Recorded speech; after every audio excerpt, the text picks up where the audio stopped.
ડભોઈ ખાતે છોટા હાથી અને ટ્રેક્ટર વચ્ચે અકસ્માત સર્જાતા એક વ્યક્તિનું મોત નીપજ્યું છે। બનાવની મળતી વિગત અનુસાર ડભોઈના ધર્મપુરી છેદવાડા પાસે એક ટ્રેક્ટર ચાલક બેફામપણે ટ્રેક્ટર હંકારતા કાબુ ગુમાવતા છોટા હાથી છકડા અને બાઇક સવારને અડફેટે લેતા છોટા હાથીના ક્લીનર કમ ચાલક સંજય બારોટ રહે તલસારીનું ઘટના સ્થળે જ મોત નીપજ્યું હતું। જ્યારે આ બનાવમાં અન્ય 8 જણાને ઈજા પહોંચતા તમામને સારવાર અર્થે હોસ્પિટલ ખાતે લઈ જવામાં આવ્યા હતા। ડભોઈ પોલીસે અકસ્માતનો ગુનો નોંધી વધુ તપાસ હાથ ધરી છે।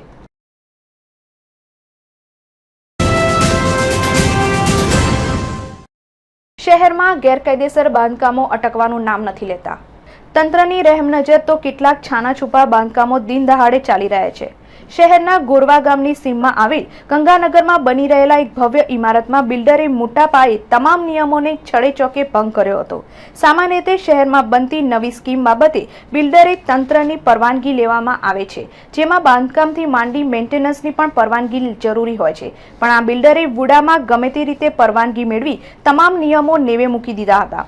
બિલ્ડરે આ વિસ્તારમાં ડ્રેનેજની સુવિધા ન હોવાથી ટીપીના 18 મીટર રોડ પર જ મોટો ખાડકૂવો બનાવવાની શરૂઆત કરી હતી।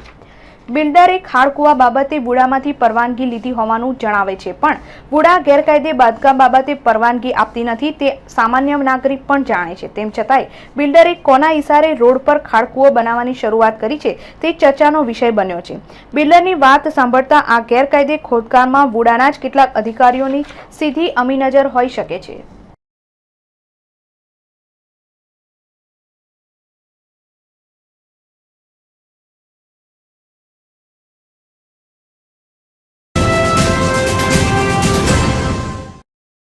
છાણી પોલીસ મથકની હદમાં વિદેશી શરાબની 16 બોટલ સાથે એક વ્યક્તિને ઝડપાઈ જવા પામ્યો હતો।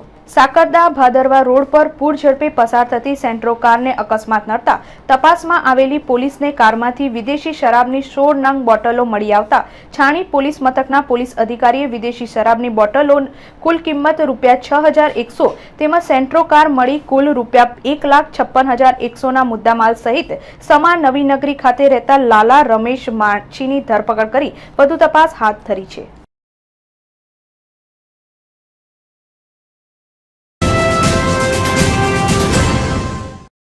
વડોદરા શહેર ખાતે અછોડાતોડ ટોળકીઓનો ભોગ બનેલી મહિલાઓએ વળતરની માંગણી સાથે કલેક્ટરશ્રીના આવેદનપત્ર સુપ્રત કર્યું છે। વડોદરા શહેર ખાતે અછોડાતોડ ટોળકી દ્વારા મચાવેલા હાહાકારના પગલે અછોડાતોડ ટોળકીનો ભોગ બનેલી મહિલાઓએ તેમને ગુમાવેલા દાગીનાની નુકસાની સામે વળતર ચૂકવવા આજરોજ કલેક્ટર કચેરી ખાતે કલેક્ટરશ્રીને આવેદનપત્ર આપ્યું હતું, જેમાં 2007 થી 2012 સુધીમાં નોંધાયેલી કુલ 383 બનાવોમાં આ મહિલાઓએ ₹60 લાખના દાગીના ગુમાવ્યા છે। છેલ્લા ઘણા સમયથી શહેરની અંદર રસ્તે એકલ દોકલ આવતી જતી મહિલાઓ અને યુવતીઓના ગળામાંથી અછોડા અને મંગલસૂત્ર તૂટવાની ગંભીર ઘટનાઓ ઘટી રહી છે।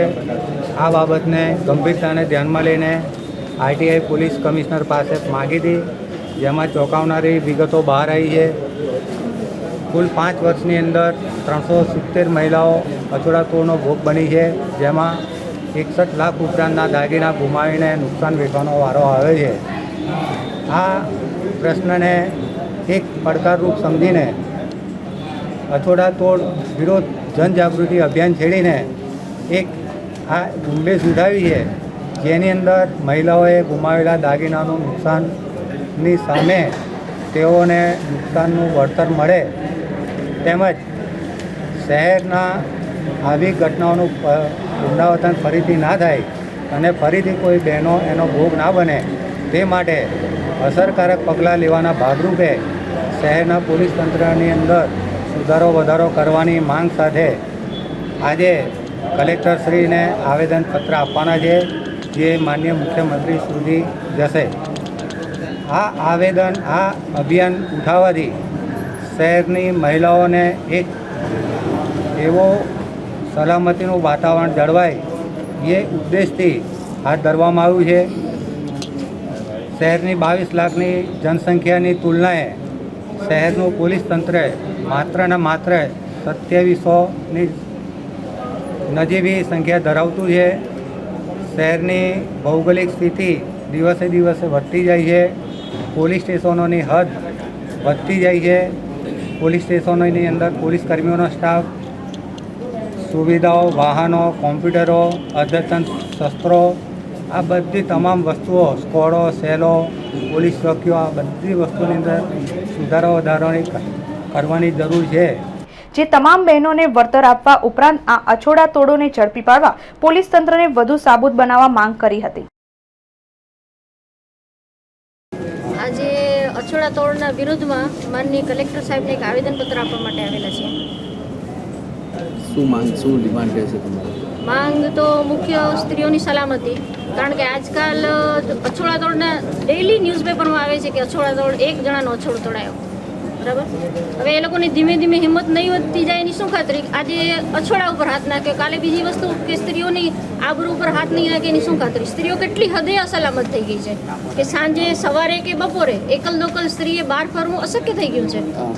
બસ માત્ર અમારી સલામતી જોઈએ છીએ અને આવા ગુના ફરીથી ન બને એની માટે પોલીસનું તંત્ર વધારવાની, પોલીસોને વધુ સગવડ આપે કે જેને કારણે એ લોકો પોતાનું કામ પૂરી કાર્યક્ષમતાથી કરી શકે. જી, મારો એક સવાલ છે કે અછોડા તૂટે છે એના માટે જવાબદાર પોલીસ પણ છે અને આપણે પણ પોતાની નૈતિક જવાબદારી સ્વીકારવી જોઈએ.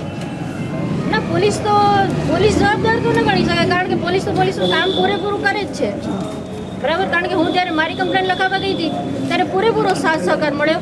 મેં પોલીસ કમ્પ્લેન નોંધાવી અને 5મી મિનિટે પોલીસનો તમામ સ્ટાફ મારા ઘરે પહોંચી આવ્યો હતો, બરાબર છે. અને લગભગ 10:30-11 વાગ્યા સુધી બધા જ હાજર હતા મારી પાસે.